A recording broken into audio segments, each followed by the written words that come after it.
Hello students, Tijare क्लासेसमध्ये आपलं स्वागत आहे. आज आपण बघणार आहोत वर्ग 9चा chapter number 7 energy flow in an ecosystem. त्यामधला आपण आज पार्ट बघणार आहोत द कार्बन सायकल. या आधीचे जर आपण पार्ट बघितले नसतील तर ते सुद्धा पार्ट्स आपण बघून घ्यावेत.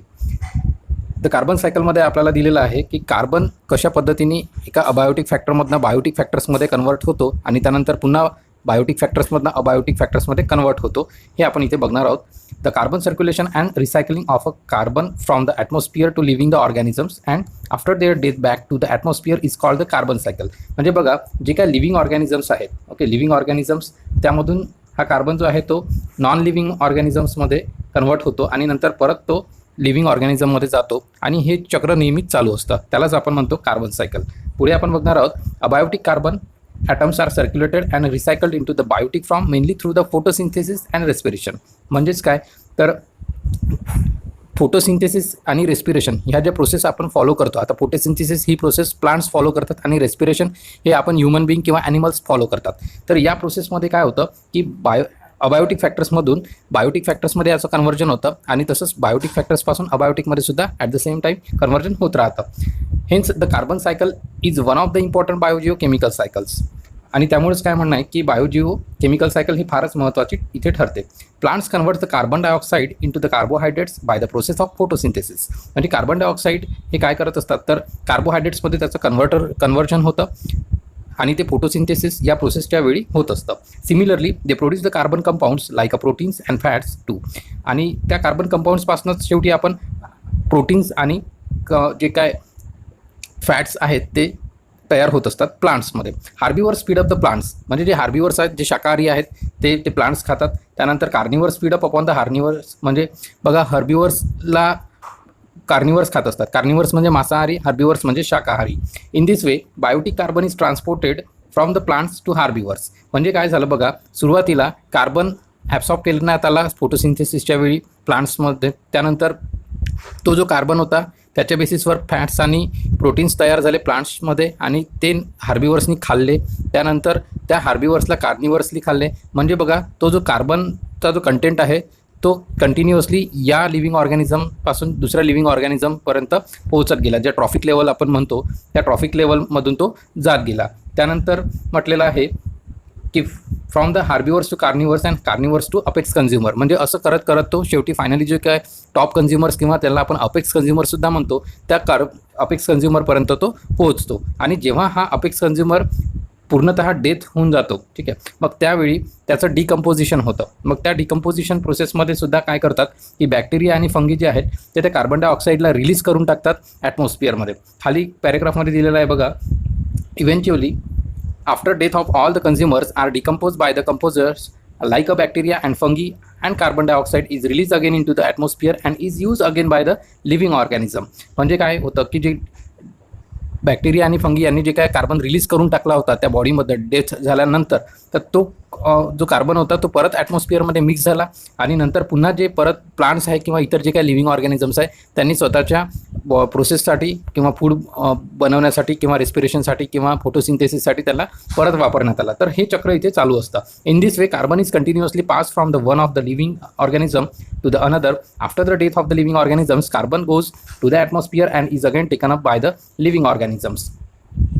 तर अशा पद्धतीने इथे कंटिन्युअसली हे चक्र चालू राहतं. आपण बघणार आहोत आता डू यू नोमध्ये carbon dioxide is release in to the atmosphere through the abiotic process like a burning of a fossil fuel and wood, forest fires and a volcanic activity. Oxygen is released into the atmosphere by biotic process of the photosynthesis and CO2 through the respiration.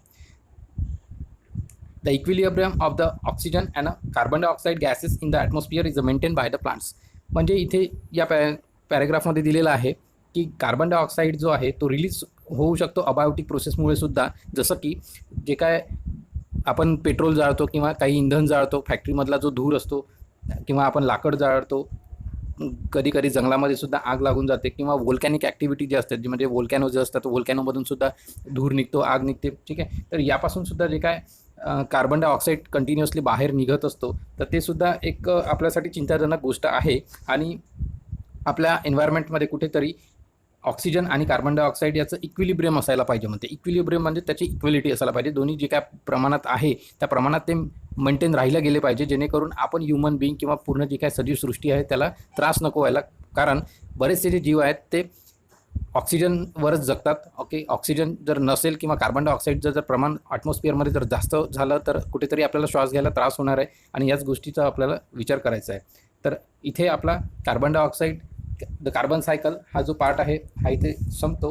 पण त्याआधी इथे एक महत्त्वाची process तुम्हाला सांगू इच्छितो. बघा, हा जो पार्ट आहे the main process in the carbon cycle हा सगळ्यात महत्त्वाचा पार्ट आहे या पूर्ण चॅप्टरमधला. इथे तुम्हाला दिलेला आहे की कुठल्या पद्धतीने फोटोसिंथेसिस ही प्रोसेस फॉलो होत असतं प्लांट्सच्या आतमध्ये. तर बघा, कार्बन डायऑक्साईडचे 6 ॲटम्स असतात, ज्याला आपण इथे CO2 म्हटलेलं आहे. 6 CO2 म्हणजे 6 कार्बन डायऑक्साईडचे ॲटम्स. त्यानंतर 12 H2O म्हणजे पाण्याचे 12 ॲटम्स. आणि त्याच्यावर जेव्हा सनलाईट आणि क्लोरोफिलच्या मदतीने काय होतं की C6H12O6 हे फॉर्म होतं. आता C6H12O6चा अर्थ होतो ग्लुकोज. आणि त्यासोबतच आता बघा, ही आहे केमिकल रिॲक्शन. या केमिकल रिॲक्शनमधलं हे जे C6H12O6 आहे हे एक मेन प्रॉडक्ट झालं, जे की ग्लुकोज आहे. त्यानंतर त्याचं कन्व्हर्जन पुढे होत राहतं.